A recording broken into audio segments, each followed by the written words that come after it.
parents rather be in a relationship with their trauma than be in a relationship with their children.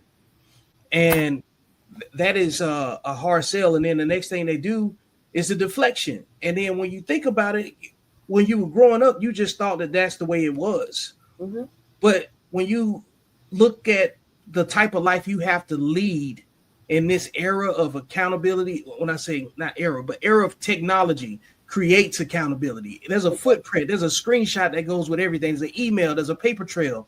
There's a lot of connectivity between you and whoever else. So you got to be careful who you talk to.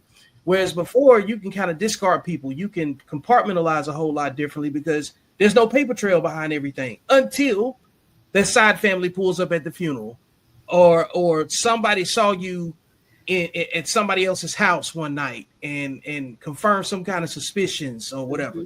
All of these skeletons start coming out of the closet, and then the women have been deflecting onto the men for ages, because I think black men get blamed for too much. Because how is it possible that we don't own anything but get blamed for everything? Well, because you're not there. Because you don't own anything, you get blamed for everything. And look at it societally. Black people, what do we own? 0.1% of this country's wealth. We get blamed for everything. Yep.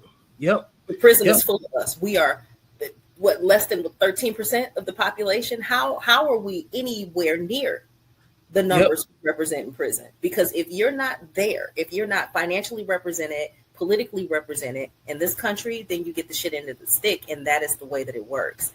I think that Black people do themselves an injustice focusing so deeply on relationship issues when we really should look at this thing more globally. We own 0.1% of this country's wealth, and if you don't believe it, look it up. And it may be less than that.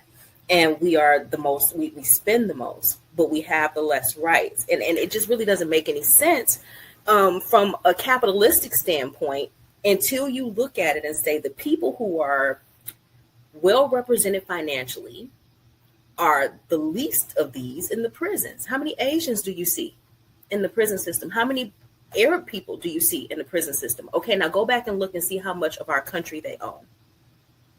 And that'll make sense. It'd be you. Yes, the daddy get blamed in the house because he wasn't there. And you get scapegoated because my mother would say, how are you blaming the parent who's... All right, folks. Appreciate you sticking with me to the end. This has been another episode of Beyond the Algorithm. Make sure you like, share, and subscribe. Go get the book.